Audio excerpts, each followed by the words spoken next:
Olá, seja bem-vindo ao Desafio da Leitura Bíblica.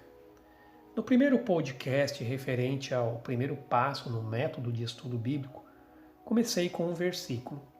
Você pode acessar esse podcast no link da descrição. Agora, vamos avançar para um parágrafo. O parágrafo é a unidade básica de estudo, não o versículo nem um capítulo. Ele pode ser curto, como um versículo, ou abranger um capítulo. O importante é perceber que o parágrafo representa um pensamento completo. É um grupo de sentenças e declarações relacionadas que lidam com uma ideia ou tópico central. Você sabia que na sua origem a Bíblia não era dividida em versículos, parágrafos e capítulos? As passagens eram longas e muitas vezes ininterruptas. Foi só em 1227 que um professor da Universidade de Paris, que veio a se tornar arcebispo da Cantuária na Inglaterra, que, ao publicar a Bíblia em latim, conhecida como Vulgata, ela passou a ser dividida em capítulos e mais tarde ela foi dividida em versículos. Isso foi feito para facilitar o estudo e a leitura, mas temos que entender que essa divisão não faz parte dos textos originais. Na verdade, hoje existem muitas divisões na Bíblia que visam facilitar o seu estudo, mas que muitas vezes acabam atrapalhando. Por isso, às vezes temos de ignorá-los para lermos a Bíblia de maneira correta. Vamos aqui tomar como exemplo a oração de Neemias, no capítulo 1, verso 4 a 11. Sugiro que você tenha uma Bíblia em mãos e baixe o material de exercício na descrição deste post. Vamos destacar aqui algumas partes deste parágrafo para entendermos melhor o seu conteúdo. Cheque o contexto.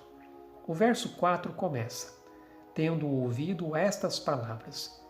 Veja que ele une este parágrafo com outra coisa. De que palavras ele está falando? Para entender o contexto, é preciso voltar ao início. O verso 1 introduz o assunto. O que encontramos ali? 3 dicas importantes que muitos ignoram. Vejo que essas são as palavras de um homem em particular, Anani, trazendo notícias sobre o povo que ficou em Jerusalém depois desta ter sido destruída por Nabucodonosor. O que podemos notar na segunda parte do primeiro versículo? 3 fases com preposições. No mês de Quisleu, no ano 20º, estando na cidadela de Suzã. Aqui cabe perguntar: a que isso se refere? Que palavras poderiam ser colocadas ao lado das 2 primeiras declarações? A isso está se referindo ao tempo. Com o dicionário bíblico, podemos indicar o que é o mês de Quisleu. No dicionário, você vai descobrir que este mês se refere a novembro-dezembro no calendário hebreu. O calendário hebreu era diferente de outros calendários. E por outras fontes, identificamos que Neemias era um exilado na Pérsia e ocupava um cargo de posição no governo. Logo, ele destaca quando isso está acontecendo, no ano 20º. Ano 20º de quê? Só iremos saber ao ler o capítulo 2. E, finalmente, o lugar, a cidadela de Suzã. O que isso nos traz? Novamente, precisamos recorrer a um dicionário bíblico e vamos descobrir que havia 2 palácios no reino. Suzã era o palácio de inverno. Novembro, dezembro era a época de inverno. Consultando fontes secundárias, iremos descobrir que era um luxuoso e grande palácio. Bem, eis um homem que, apesar de exilado, vivia num luxuoso palácio. Com a chegada de Anani e de mais algumas pessoas vindas de Judá, o que Neemias faz? Ele questiona por 2 coisas, sobre o povo e sobre Jerusalém. No verso 3, temos a resposta que pode ser dividida em 3 partes. O povo está em grande miséria, os muros estão derrubados, as portas foram queimadas. Veja que pela pergunta, a primeira preocupação de Neemias era com o povo, não com o lugar. Depois veremos o que isso representa. Rotule suas observações. Muito bem, o contexto está agora inserido.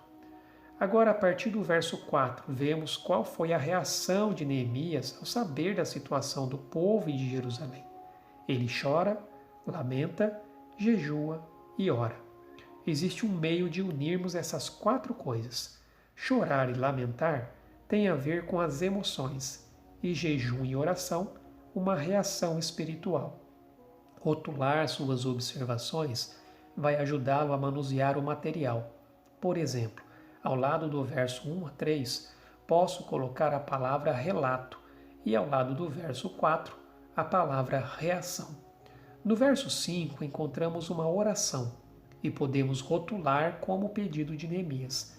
Veja o padrão da oração de Neemias: adoração, louvor e confissão e, finalmente, pedidos, petições baseadas nas promessas de Deus.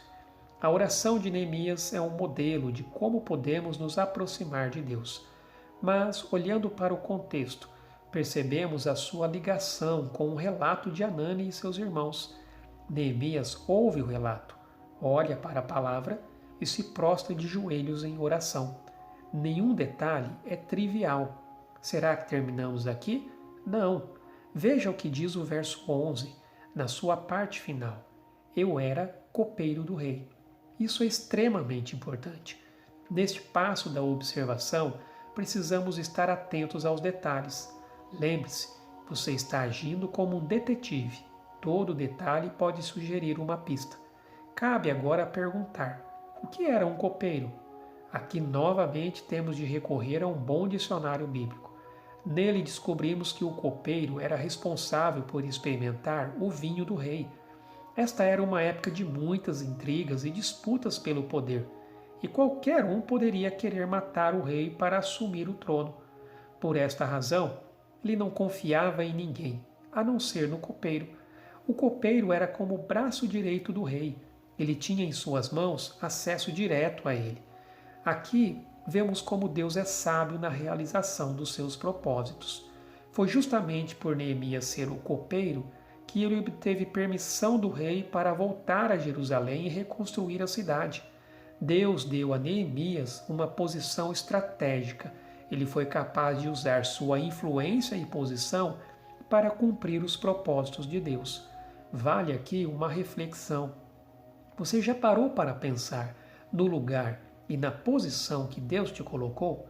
Professor, enfermeira, técnico em informática, policial, diretor de empresa ou qualquer outra posição. A questão é que, qualquer que seja a situação, pense nas oportunidades que Deus lhe dá para cumprir com os seus propósitos. Tenho certeza que Deus é quem coloca seus filhos em posições estratégicas com o fim de promover a sua glória. Bem, há muitas outras observações a se fazer neste parágrafo. Na verdade, o livro de Neemias é muito fascinante para se estudar.